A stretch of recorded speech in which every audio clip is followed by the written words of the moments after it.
وہ اس بات کی گواہی دیں گے، اور صرف والد محترم نہیں بلکہ دادا جان بھی مولانا غلام اللہ سے کس قدر پیار کیا کرتے تھے۔ ہمارا توحید کا بھی ایک رشتہ ہے، ہمارا اسلام کا بھی ایک رشتہ ہے، اور ہمارے مشترکات بھی ہیں۔ جس طرح اس ممبر سے، اسٹیج سے مولانا عطا اللہ بندیالوی دفاع صحابہ کے لیے آواز اٹھاتے ہیں، ہمارا بھی خون بڑھ جاتا ہے۔ جس طرح وہ دفاع ختم نبوت کے لیے آواز اٹھاتے ہیں، اللہ کے فضل و کرم سے ہم شانہ بہ شانہ، قدم بہ قدم ایک ہی صف میں، ایک ہی قبیلے میں ان باطل قوتوں کے خلاف کھڑے ہیں۔ اسی طرح میں مولانا حلیق الرحمان صاحب اور معزز جتنے بھی مہمان سٹیج پہ بیٹھے ہیں، سب کا فرداً شکر گزار ہوں کہ انہوں نے مجھے آپ سے ہم کلام ہونے کا موقع عنایت فرمایا۔ معزز سامعین گرامی قدر، یہ ممبر دلائل کا ممبر ہے، یہ سٹیج خطیب کا سٹیج بھی ہے، اور دلائل اور براہین کی یلغار لیے ہوئے مولانا عطا اللہ بندیالوی صاحب کو آپ مختلف نکات پیش کرتے ہوئے سنتے ہیں۔ آج چند باتیں انہی کی بات کو آگے بڑھاتے ہوئے آپ کے سامنے رکھنی ہے۔ آج دکھ اور افسوس کی بات ہے کہ ہماری جو نئی نسل ہے، جو یونیورسٹیز اور کالجز میں پڑھتی ہے، وہ ہم سے یہ سوال کرتی ہے کہ یہ مرزا غلام احمد قادیانی ایک مذہب کا نبی ہے، آپ اس کے خلاف کس طرح کے الفاظ بولتے ہیں؟ آپ اس کو دجال کہتے ہیں، آپ اس کو کذاب کہتے ہیں، وہ ایک امت کا نبی ہے، کچھ الفاظ کو نرم کیا کیجیے۔ میرے بھائیوں، یہ مغالطہ، یہ فلسفہ دکھ کی بات ہے کہ ہمیں نوجوان نسل کو سمجھانا پڑ رہا ہے۔ اللہ رب العزت نے ابھی قرآن پاک کی ابتدا ہی کے اندر متقیوں کی ایک صفت بیان کی ہے، والذین یؤمنون بما انزل الیک وما انزل من قبلک۔ کتنے افسوس کی بات ہے، آج ہمیں یہ دلائل نوجوان نسل کے سامنے رکھنے پڑ رہے ہیں۔ قرآن کی ابتدا ہی میں، سورۃ بقرہ کے شروع ہی میں اللہ نے متقیوں کی ایک صفت بیان کی ہے، سب نے یاد رکھنی ہے۔ وہ صفت کیا ہے؟ والذین یؤمنون بما انزل الیک، وہ ایمان لے کے آئے اس وحی کے اوپر جو پیارے نبی صلی اللہ علیہ وسلم آپ کے اوپر نازل ہوئی، اور ساتھ اس وحی کے اوپر ایمان لے کے آئے جو آپ سے پہلے نازل ہوئی۔ اب ایمانداری سے بتائیے، قرآن پاک کے اندر اور احادیث کے اندر ہمیشہ قبلک کا ذکر تو موجود ہے، بعدک کا ذکر موجود ہے؟ کسی حدیث کے اندر، قرآن کی کسی آیت کے اندر، یہاں پہ بھی اللہ کہہ رہا ہے کہ جو آپ کے اوپر نازل ہونے والی وحی کے اوپر ایمان لے کے متقیوں کی صفت ہے، اور جو ایمان لے کے آئے وہ وحی کے اوپر جو آپ سے پہلے نازل ہوئی، اور ساتھ ہی متصل کیا بات کہی، وَبِالْآخِرَةِ هُمْ يُوقِنُونَ، اور اس کے بعد آخرت کے اوپر۔ یہ آیت بذات خود اس بات کی دلیل ہے کہ نبی کے بعد وحی کی کوئی گنجائش موجود نہیں ہے۔ نبی سے پہلے تو وحی آئی ہے، اس کے اوپر آپ کا اور میرا ایمان ہونا چاہیے، لیکن نبی کے بعد کوئی وحی۔ مجھے ایک بات بتلائیے، قرآن پاک کا پورا اسلوب، طالب علم بھی بیٹھے ہیں، آپ پورے قرآن پاک کا مطالعہ کیجئے، جہاں جہاں بھی نبی کے بعد نبی کے آنے کی گنجائش موجود ہے، ذکر ہوا۔ نوح کی ذریت میں سے ذکر ہوا، ابراہیم کی ذریت میں سے ذکر ہوا، قرآن پاک میں دعا آئی، ابراہیم دعا کر رہے ہیں کہ میری اولاد میں سے ایک ایسا نبی بھیج جو ان کو آیتیں پڑھ پڑھ کے سنائے۔ اسی طرح وَمُبَشِّرًا بِرَسُولٍ يَأْتِي مِن بَعْدِ اسْمُهُ احمد، حضرت عیسیٰ کے بعد بھی نبوت کی گنجائش موجود تھی، تو قرآن پاک میں آ گیا کہ ایک نبی آئے گا جس کا نام احمد ہوگا۔ کیا نبی کریم صلی اللہ علیہ وسلم کے آ جانے کے بعد کسی حدیث میں، کسی قرآن پاک کی آیت میں یہ ذکر موجود ہے کہ نبوت میرے بعد بھی آئے گی، ایک نبی آئے گا، وحی کا کوئی سلسلہ جاری رہے گا؟ حتیٰ کہ علماء بیٹھے ہیں، یہ بات آپ کو مزید کھول کے بیان کریں گے۔ نبوت تو بڑی دور کی بات ہے، نبوت کا 46واں حصہ، ایک جز بھی رسول اللہ مجھے اور آپ کو بتا کے گئے ہیں کہ نبوت تو بڑی دور کی بات ہے، نبوت کا ایک جز 46واں حصہ صرف باقی رہے گا قیامت تک، اور وہ حصہ کیا ہے؟ سچے خواب۔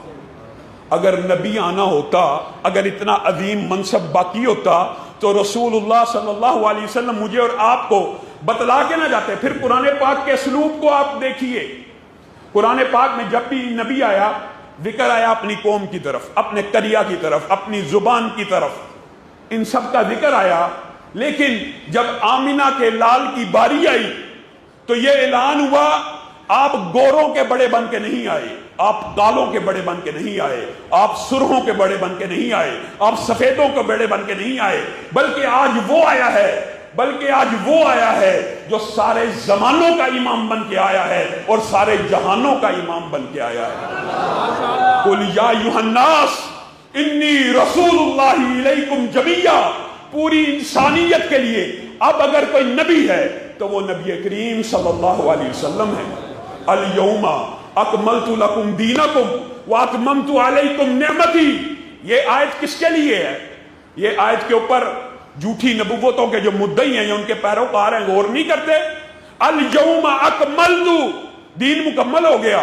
ایک گلاس بھرا ہو پانی کا، اس کے اندر ایک قطرہ بھی اور ڈالو گے پانی کا گلاس چھلک جائے گا۔ دین کے اندر تم کہتے ہو پورے نبی کی گنجائش موجود ہے، معاذ اللہ۔ اللہ کہہ رہے ہیں الْيَوْمَ أَكْمَلْتُ لَكُمْ دِينَكُمْ، تمہارا پورے کا پورا دین مکمل ہو گیا۔ میرے بھائیو، شرح صدر کے ساتھ آپ کا اور میرا یہ عقیدہ ہونا چاہیے، اور مولانا عطا اللہ بندیالوی آپ کو رب کی توحید کی طرف دعوت دیتے رہتے ہیں۔ ہمارا یہ عقیدہ ہونا چاہیے جس طرح رب کی ذات اور رب کی صفات لا شریک ہیں، اسی طرح نبی کی نبوت بھی لا شریک ہے۔ نبی کی نبوت میں بھی کوئی شریک نہیں ہو سکتا۔ ما کان محمد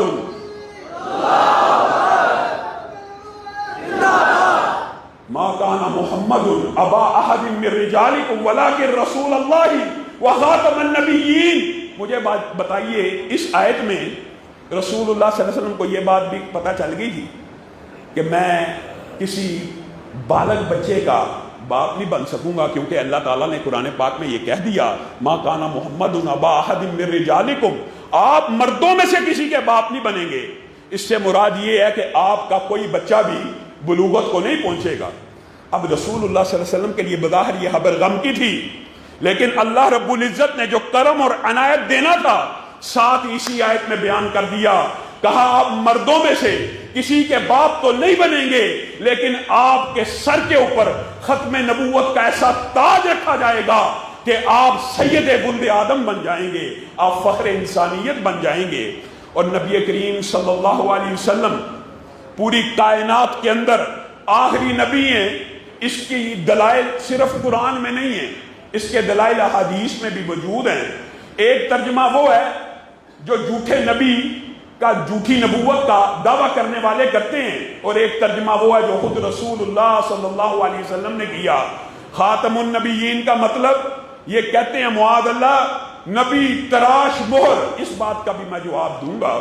اور ایک ترجمہ وہ ہے جو رسول اللہ صلی اللہ علیہ وسلم نے کیا، اِنَّ مثلی ومثل الانبیاء من قبلی کمثل رجل بنا بیتا فاجملہ واحسنہ۔ میری اور میرے سابقہ انبیاء کی مثال ایسی ہے اس بندے کی طرح کہ جس نے گھر بنایا اور اس کو بڑا خوبصورتی سے مزین کیا، اس کو آراستہ اور پراستہ کیا، الا موضع لبنہ، لیکن ایک اینٹ چھوڑ دی۔ فجئت انا واتممت تلک اللبنہ۔ وہ محل کے ارد گرد لوگ پھرتے ہیں اور تعجب کا اظہار کرتے ہیں یہ کتنا خوبصورت محل ہے، لیکن اس کے اندر ایک اینٹ کی جگہ خالی ہے۔ کیا رسول اللہ نے کہا 2 اینٹوں کی جگہ خالی ہے؟ کتنی اینٹوں کی جگہ خالی ہے؟ ایک اینٹ کی جگہ خالی ہے۔ فجئت انا واتممت تلک اللبنہ، پس میں آ گیا اور میں ہی وہ آخری اینٹ ہوں۔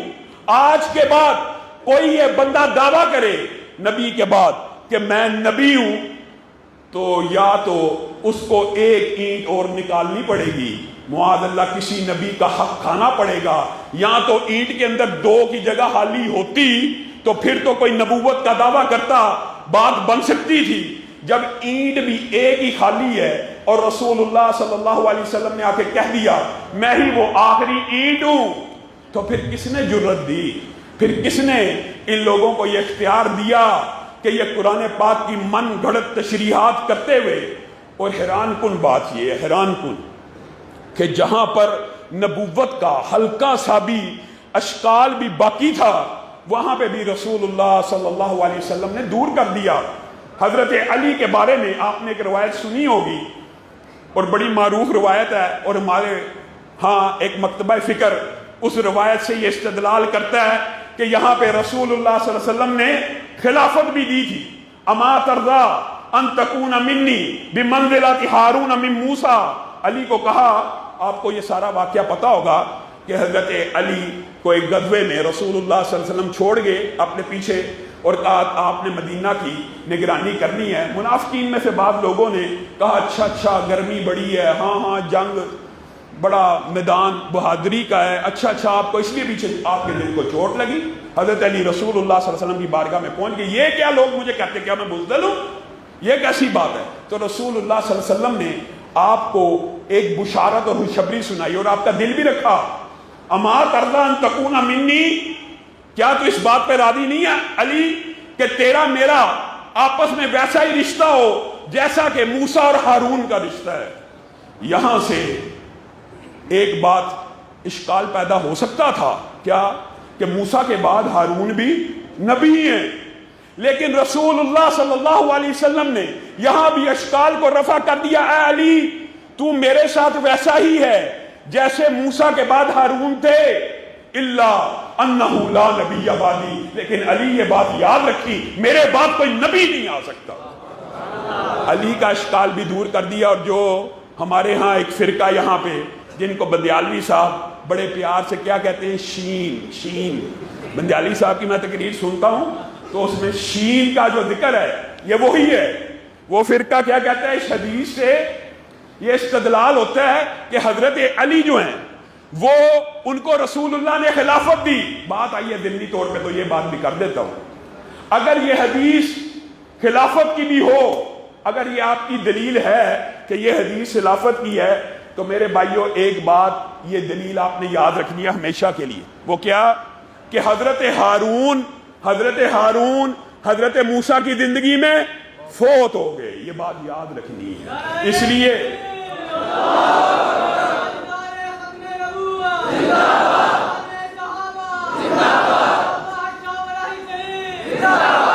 اگر حضرت موسیٰ کے دور میں ہی حضرت ہارون فوت ہو گیا تو یہ خلافت کی دلیل کیسے ہو سکتی ہے؟ خیر یہ تو ایک لمبی چوڑی بات ہے، اور مولانا اس حوالے سے اکثر آپ لوگوں کو محظوظ کرتے رہتے ہیں۔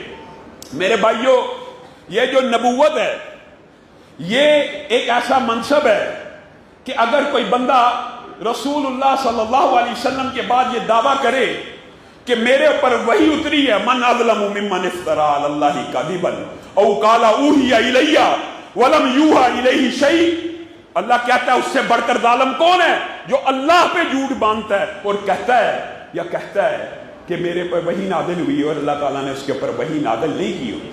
اب وہ جو ہمارے بھائی کالج اور یونیورسٹیوں کے کہتے ہیں کہ آپ ان کے ساتھ اتنا سخت رویہ کیوں اپناتے ہیں، آپ کی بات میں نرمی کیوں نہیں ہوتی؟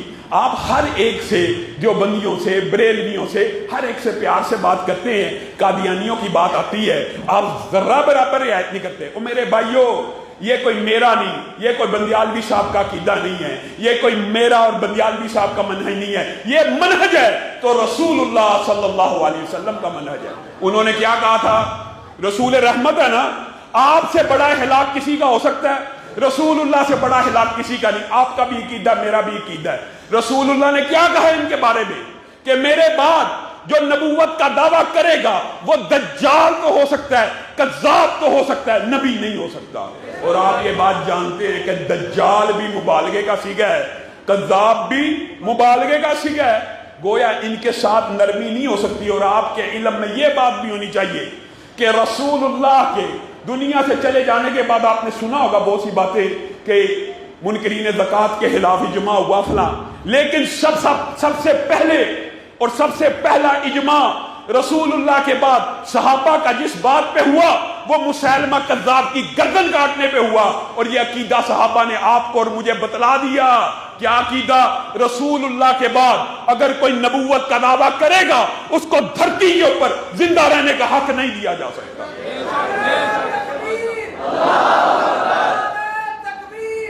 لیکن یہ بات بھی سمجھنے کی ضرورت ہے میرے بھائیو، یہ حق آپ نے اور میں نے اپنے ہاتھ سے استعمال نہیں کرنا، یہ حق اسلامی ریاست کا ہے کہ کوئی بھی نبوت کا دعویٰ کرے اس کی گردن کو تن سے جدا کرے، اور صرف اس کی گردن کو تن سے جدا نہیں کرنا، یہ بھی اسلامی ریاست کا فرید ہے کہ ان مرتدوں کو بھی یا جلا وطن کریں یا تحقیق کر دیں۔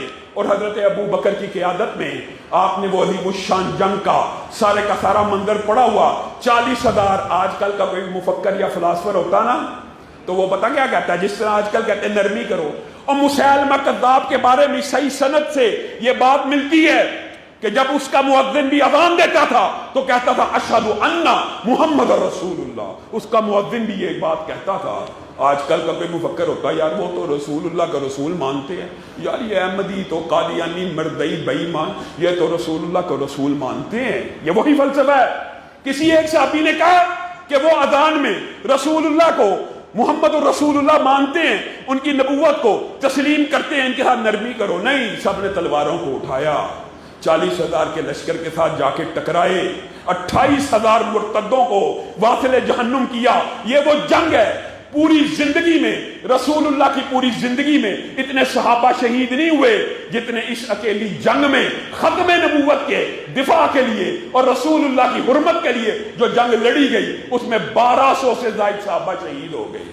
آپ کو اور مجھے یہ عقیدہ دے کے گئے ہیں، ہم صحابہ کا نام لیوا ہے، ہم کیسے برداشت کریں؟ اور حیران کن بات یہ ہے، یہ بھی بڑی عجیب بات ہے، اور جو بات وہ دلائل کے دنیا میں دیتے ہیں کہ خاتم النبیین کا مولویوں نے ترجمہ غلط کیا ہے، اور رسول اللہ کے ترجمے کو مانا نہیں کہ لا نبی بعدی، اس کا ترجمہ یہی ہے۔ اور رسول اللہ صلی اللہ علیہ وسلم اساکر میں بھی، ابن اساکر میں بھی ایک روایت ملتی ہے کہ جب معراج کی رات میں رسول اللہ صلی اللہ علیہ وسلم آسمانوں پہ گئے تھے تو حضرت آدم نے جبریل امین سے پوچھا تھا یہ کون ہے؟ تو انہوں نے کیا کہا تھا؟ آخر ولدک من الانبیاء، آپ کے اولاد میں سے، نبیوں میں سے آخری نبی، آپ کے بیٹوں میں سے جو آخری نبی ہے یہ ہے، یعنی لا نبی بعدی۔ وہ کہتے ہیں قرآن پاک کی اس آیت کا ترجمہ نہیں ہے۔ اچھا یہ آپ کا ترجمہ کیا ہے؟ یہ دلیل بھی آپ نے آج کے بعد یاد رکھنی ہے۔ خاتم النبیین کا ترجمہ نبی تراش مہر، ایسی مہر جو نبیوں کو تراشتی ہو۔ آپ نے ان سے صرف 2 سوالات کرنے ہیں، وہ کیا کہ مرزا غلام احمد قادیانی سے پہلے رسول اللہ سے لے کر مرزا غلام احمد قادیانی تک کیا کوئی نبی آیا درمیان میں جس کے اوپر آپ ایمان لاتے ہیں؟ کہیں گے نہیں۔ اب مرزا غلام احمد قادیانی سے لے کر قیامت تک آپ کے ہاں خلافت ہے یا نبوت بھی چلتی رہے گی؟ وہ کیا کہیں گے؟ خلافت چلے گی، نبوت نہیں چلے گی۔ اگر تو ترجمہ ان کا بھی مان لیا جائے تو بھی غلط ہے۔ کیوں؟ لفظ کیا خاتم النبیین، اور نبی جمع ہے، اور بندیالوی صاحب آپ کو بتا چکے ہیں عربی میں جمع کم از کم کہاں سے شروع ہوتی ہے؟ 3 سے۔ 2 کے لیے الگ ڈائی ہے، یہ 3 سے۔ اگر تو اس کا ترجمہ نبی تراش مہر ہے تو ساری دنیا کے قادیانی مل جائیں اور 3 نبی ثابت کر کے دکھائیں جن کے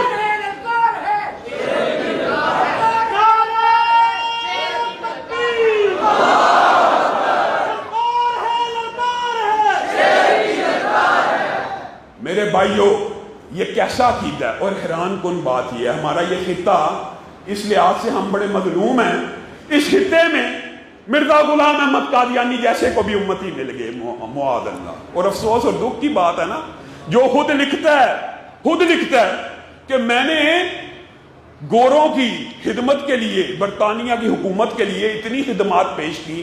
علامہ شہید کی کتاب قادیانیت کے اندر بھی یہ حوالے موجود ہیں، اور اس میں سے ایک خلاصہ اور اختصار میں نے بھی پیش کیا، اس کے اندر بھی یہ حوالے موجود ہیں۔ کہتا ہے میں نے جہاد کے انکار کے اوپر اور گوروں کی خدمات کے اوپر اتنی کتابیں لکھی کہ پوری الماریاں بھر جائیں۔ یہ اس کے لیے باعث فخر بات ہے۔ اور حیران کن بات یہ ہے کہ ایک بات یاد رکھیے، جس نے بھی اس سے پہلے نبوت کا دعویٰ کیا یا اس کے بعد کیا نا، وہ ایول جینیس ہوتا ہے، یعنی وہ ذہین ضرور ہوتا ہے چاہے شیطانی ذہانت ہو، جس کو ہم کہتے ہیں ایول جینیس. اور یہ بندہ ایسا غبی ہے، ایسا احمق ہے کہ انتہائی احمق اور انتہائی نالائق ہونے کے باوجود پیسوں کی فراوانی کی وجہ سے، انگریز کی پشت پناہی کی وجہ سے اس کو امتی میسر آگے، حتیٰ کہ ایسے ایسے ذہین نبوت کا دعویٰ کرنے والے گزرے ہیں. بات آئی ہے ضمنی طور پہ تو میں آپ کو بتائے دیتا ہوں کہ ایک بندہ ایسا گزرا، اس نے اپنا نام لا رکھ لیا، لا. اور جب اس کا نام مشہور ہو گیا نا، اس نے کہا یہ جو حدیث ہے نا اس میں راوی کو غلطی لگی ہے، لا نبی آبادی نہیں ہے بلکہ کیا ہے، لا نبی البادی ہے. مبتدا خبر بنا دی اور کہا یہ خبر ہے کہ لا نامی نبی آئے گا. پہلے اپنا نام لا مشہور کیا اور کیا کہا، لا نبی البادی حدیث تھی، یہ راوی نے غلطی کی، یہ لا نبی آبادی کا، میں ہی وہ لا ہوں. اسی طرح ایک شخص آپ نے پڑھا ہوگا خلیفہ ہارون الرشید کے دور میں، ایک بندے نوح نامی بندے نے دعویٰ نبوت کیا. اس سے پوچھا گیا تیرے پاس کیا دلیل ہے نبوت کی؟ تو علماء نے اس وقت ایک فتویٰ دیا تھا، سبحان اللہ، قربان جائیں، کہ جھوٹے نبی سے کوئی اگر دلیل بھی مانگے گا تو وہ بھی مرتد ہو جائے گا. لیکن صرف مناظرانہ انداز میں کسی کو بات سمجھانے کے لیے ان سے دلائل پوچھے گے کہ تو جو کہتا ہے میں نبی ہوں، کا وہ قرآن پاک کی جو آیت ہے نا کہ 50 برس کم 1000 نو دنیا میں رہے تو وہ باقی 50 برس میں پورے کرنے آ گیا. ایک عورت تھی ایول جینیس اسی طرح کہنے لگی کہ لا نبی آبادی تو ہے، لا نبیت آبادی تو نہیں ہے نا. تو میں عورت ہوں، اور کہنے کا مطلب یہ ہے کہ ذہین لوگوں نے نبوت کے دعوے کیے، ایول جینیس. اور یہ ایسا غبی ہے، اپنی طرف سے نہیں کہہ رہا، ایک حوالہ ذمہ داری ہے میری اور میرے نائبین مولانا ارشد بیگم کوٹی سمیع اللہ شاہد، حتیٰ کہ بندیالوی صاحب بھی ذمہ دار ہیں حوالہ دینے کے. یہ کہتا ہے کہ ماشاءاللہ اپنے بارے میں خود بیان کر رہا ہے کہ میں ایک جیب میں گڑ کا ڈیلا رکھ لیتا تھا اور ایک جیب میں مٹی کا ڈیلا رکھ لیتا تھا، اور مٹی کے ڈیلے سے استنجا کیا کرتا تھا، اور جب واپس جا رہا ہوتا تھا تو کئی مرتبہ گڑ کی جگہ مٹی کا ڈیلا منہ میں ڈال لیتا تھا. بتائیے، یہ اس کی کل عقل ہے. کہتا ہے جب میری شادی ہوئی تو میں شادی کے قابل نہیں تھا، لیکن ابھی 6 مہینے نہیں تھے گزرے کہ بچہ پیدا ہو گیا. علامہ شہید نے اس بات کا جواب دیا تھا اور کہنے لگا یہ میرا معجزہ ہے، ابھی 5 ماہ نہیں تھے گزرے بچہ پیدا ہو گیا، اور جب میری شادی ہوئی میں شادی کے قابل نہیں تھا، یہ میرا معجزہ ہے. اس سے معجزے پوچھے گئے، اس نے کہا سارے نبیوں کے معجزے ایک طرف، مجھ اکیلے کے 50,000 معجزات ہیں، ان میں سے ایک معجزہ یہ بھی ہے. تو علامہ شہید نے یہ بات کہی تھی، یہ معجزہ تیرا نہیں ہے، تیری بیوی کا، اور اس کا باپ اگر کوئی ہے تو حکیم نور الدین ہے، کیونکہ اس کی بیوی نے خود لکھا، کتاب میں موجود ہے کہ بیوی تو میں مرزا غلام احمد قادیانی کی ہوں، لیکن حکیم نور الدین صاحب لونڈی تو میں آپ کی ہوں. معاذ اللہ، یہ وہ نبی ہے؟ کیا یہ خاندان، کیا اس طرح کا خاندان، کیا یہ نبیوں کی خصائل ہوتے ہیں؟ پھر کیسا بدزبان آدمی ہے. کہتا ہے ہر بندے نے میری نبوت کا یقین کیا سوائے معاذ اللہ طوائفوں کے، اور وہ جو لفظ ہے جو ہم سٹیج پہ کہہ ہی نہیں سکتے، بدکارہ عورتوں کے علاوہ، اور گندا لفظ یوز کر کے کہتا ہے طوائفوں اور فلانیوں کے بچوں نے صرف میری نبوت کا انکار کیا. بندہ اس کا عقل سے پوچھے، نبوت کا انکار تو میں اور تو کر رہے ہیں، اس میں اس ماں کا کیا قصور ہے؟ یہ کیسا بد عقل آدمی ہے. اور اس نے گستاخی کی بھی کوئی قبیل نہیں چھوڑی. معاذ اللہ حیران رہ جائے، اویئرنیس نہیں ہے، لوگوں کو پتہ نہیں ہے. کہتا ہے میری شہر ہر وقت کربلا میں ہے، اور حسین جیسے 100 معاذ اللہ میں اپنے گریبان پہ لیے پھرتا ہوں. تم مردہ علی کی کیا بات کرتے ہو؟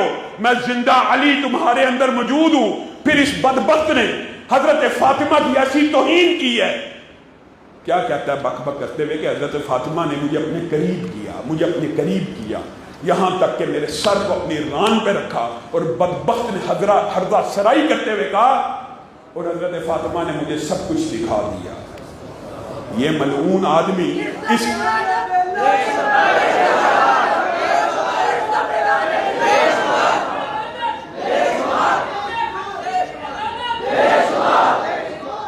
کبھی عجیب و غریب دعوے ذلی، بروزی، تشریح، غیر تشریح، اور اس کے ماننے والے بھی کسی سے کم نہیں ہے. کوئی رحم کے اور کوئی مداحنت کے جذبات آپ کے اور میرے درمیان دلوں کے اندر یہ سیکولر لوگوں کے پراپوگنڈے سے نہیں آنے چاہیے. کیا کہتے ہیں؟ معاذ اللہ، محمد پھر اتر آئے ہیں ہم میں، معاذ اللہ، اور پہلے سے بڑھ گئے ہیں اپنی شام میں. محمد دیکھنے ہو جس نے اکبر، غلام احمد لانتی کو دیکھ لے قادیاں میں. یہ بات ہے کرنے والی. تم کہتے ہو اس سے نرمی رکھی جائے. میں حکومت سے بھی، اداروں سے بھی یہ بات کہنا چاہتا ہوں کہ اگر ایک پیپسی بنانے والی کمپنی، ایک کوکو کولا بنانے والی کمپنی اگر کوئی جعلی ٹیگ لگا کے بیچتا ہے، آپ اس کے خلاف پرچے کرتے ہیں، تو یہ اسلام کا اور مسلمانوں کا جعلی ٹیگ لے کے کیوں کر ہمارے درمیان میں پھر سکتے ہیں؟ جبکہ پاکستان کے آئین میں لکھا ہے، آئین اور قانون میں لکھا ہے، یہ اپنے آپ کو مسلمان نہیں کہہ سکتے، اپنی عبادت خانے کو مسجد نہیں کہہ سکتے، اپنے دفن خانے کو قبرستان نہیں کہہ سکتے، اذان نہیں دے سکتے. جب یہ پاکستان کے قانون اور آئین کو نہیں مانتے، آپ کو ان کے ساتھ کیا مفادات ہیں؟ کبھی عبدالشکور قادیانی، کبھی آسیہ ملونہ کی رہائی، کبھی کیا عاطف قادیانی کی تقرری. یہ کیا تماشا ہے جی؟ ان کو اقلیتوں کے حقوق دے دیے جائیں، اقلیتوں کے حقوق دے دیے جائیں. اقلیت کا حق قادیانیوں کو صرف ایک صورت میں مل سکتا ہے، جب سارے قادیانی رہنما جمع ہو جائیں اور اس بات کا اعلان کریں اور اقرار کریں ہمارا اسلام سے کوئی تعلق نہیں. پھر اہل سنت کے علماء اس بارے میں غور کریں گے کہ ان کو اقلیت ماننا کہ نہیں ماننا. اگر یہ کہیں گے کہ ہم مسلمان ہیں تو پھر ہر عالم کا یہ فتویٰ ہے تو مسلمان نہیں ہے بلکہ تو مرتد ہے اور تجھے اقلیتوں کے حقوق نہیں دیے جا سکتے. یہ عجیب بات ہے کہ ان کو اقلیتوں کے حقوق دے دو، اقلیت کے طور پہ قبول کر لو. کیسے قبول کر لیا جائے؟ اقلیت کافر ہوتی ہے، اقلیت اپنے آپ کو مسلمان کلیم نہیں کرتی. یہ ٹیگ بھی اسلام کا لگائیں. جعلی بوتل بکنا تو پاکستان میں جعلی کوکو کولا کا کوئی ریپ گھر میں بنا کے لگا کے بیچ سکتا ہے، پیپسی کا بیچ سکتا ہے. تو یہ اسلام کا ٹیگ اتنا ہی سستا ہو گیا کہ جو مرضی لگا کے پھرتا رہے اور کوئی اس کو پوچھنے والا نہ ہو. یہ ہماری کمزوری ہے. لیکن جس طرح 73 کے اندر 77 کے اندر علماء نے ختم نبوت کے لیے قربانیاں دی، میں آپ لوگوں سے بھی وعدہ لینا چاہتا ہوں کہ جب بھی ضرورت پڑی میدان عمل میں نکلنے کے لیے تیار ہوں. میرے بھائیوں یاد رکھو، جس طرح ہمارا یہ عقیدہ ہے کہ ختم نبوت کا ہر منکر کافر اور مرتد ہوتا ہے، اس سے کسی قسم کی کوئی روح رعایت نہیں ہو سکتی، اسی طرح حدیث کے مطابق ہمارا یہ عقیدہ ہے. اور حدیث آپ سن لیں. کیا اگر کوئی اپنے مسلمان بھائی کو کافر کے، حدیث سنی ہوئی ہے نا، تو دونوں میں سے ایک کافر ہو جاتا ہے. حدیث پکی ہے نا، سنی ہوئی ہے کہ اگر کوئی مسلمان کسی دوسرے مسلمان کو کافر کہے تو یا کہنے والا کافر ہے یا جس کو کہا گیا ان دونوں میں سے ایک کافر لازمی ہو گیا. اور ہمارے بدقسمتی کی بات ہے، اس خطے میں ایسے لوگ بھی موجود ہیں جو کسی عام مسلمان کو کافر نہیں کہتے بلکہ کس کو کہتے ہیں؟ معاذ اللہ ابو بکر بے ایمان ہو گئے، معاذ اللہ عمر کا ایمان نہ رہا، معاذ اللہ. یعنی جن کے لیے اللہ نے آسمان سے وحیاں نازل کی، وَكُلًّا وَعَدَ اللَّهُ الْحُسْنَى، کہ نبی کو جس نے حالت ایمان میں دیکھ لیا اللہ نے اس آنکھ کے اوپر جہنم کی آگ کو حرام کر دیا. بتائیے آپ ایمانداری سے ایک بات بتلائیے، جنتیوں کے لیے حدیث میں آتا ہے نا کہ جنتی جب جنت میں چلے جائیں گے، تمام جنتی جب جنت میں چلے جائیں گے، اللہ تعالیٰ نعمتیں دیتا رہے گا. پھر بالآخر پوچھے گا جنتیوں کے سال میں ہو، جنتی کہیں گے ہر چیز تو مل گئی، حوریں، غلمان، کھانا، دیدار، ہر چیز تو ہو گیا. تو اللہ تعالیٰ اس وقت کہے گا وَرِضْوَانٌ مِّنَ اللَّهِ اکبر. ایک چیز باقی ہے، ایک نعمت باقی ہے، اور وہ نعمت کیا ہے؟ میں تم سے راضی ہو گیا. جس طرح تمہارے باپ آدم کو ناراض ہو کے کبھی جنت سے نکالا تھا، آدم کے کسی بیٹے کو جنت سے نہیں نکالوں گا. یہ حدیث سب نے سنی ہوئی ہے. ہر جنتی کو جو اعزاز جنت میں ایک عرصہ گزارنے کے بعد ملنے، لوگوں ذرا غور کرو، وہ اعزاز نبی کے صحابہ کو اس زمین پہ چلتے ہوئے اللہ نے عطا کر دیا. رضی اللہ عنہم ورضوا عنہ. وہ جو جنت میں سب سے آخر میں ملنا تھا، وہ صحابہ کو زمین کے اوپر چلتے پھرتے عنایت کر دیا۔ رسول اللہ صلی اللہ علیہ وسلم نے کہا اللہ تعالیٰ نے سب سے خوبصورت دلوں کو ٹٹولا، ان میں سے سب سے عمدہ جس دل کو پایا اس کے سر پہ تاج ختم نبوت رکھ دیا۔ اس کے بعد نبیوں کے بعد سب سے اعلیٰ اور افضل دلوں کو ٹٹولا، کسی کو میرا ساتھی بنا دیا، کسی کو میرا سسرالی رشتہ دار بنا دیا، کسی کو میرا صحابی بنا دیا۔ میں مولانا عطا اللہ بندیالوی کی موجودگی میں، علماء کی موجودگی میں ایک بات کا چیلنج ان قادیانیوں کو بھی کرنا چاہتا ہوں اور ان رافضیوں کو بھی کرنا چاہتا ہوں۔ دونوں کے چیلنجز فرق ہے۔ قادیانیوں کو چیلنج یہ ہے، کوئی ایک قادیانی جب تک میں زندہ ہوں، ان کا کوئی مربی، ان کا کوئی خلیفہ، تعالوا ندعو ابنانا وابناکم ونسانا ونساکم وانفسنا وانفسکم ثم نبتہل فنجعل لعنت اللہ علی الکاذبین۔ آؤ میں تمہیں مباہلے کا چیلنج دیتا ہوں، کوئی ایک قادیانی اگر یہ کہتا ہے غلام احمد قادیانی سچا نبی تھا، میں یہ کہتا ہوں وہ جھوٹا تھا، بے ایمان تھا، کذاب تھا، دروغگو تھا، وہ خائن تھا، وہ بد کردار تھا، کسی قادیانی میں جرأت ہے تو آ کے مباہلہ کر۔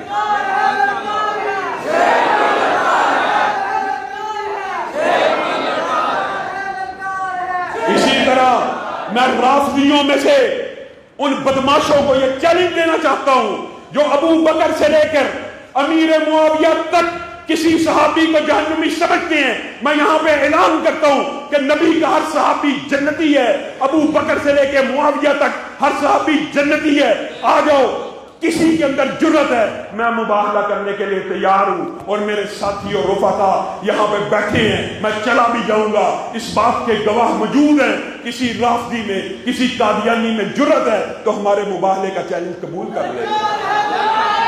جب دلائل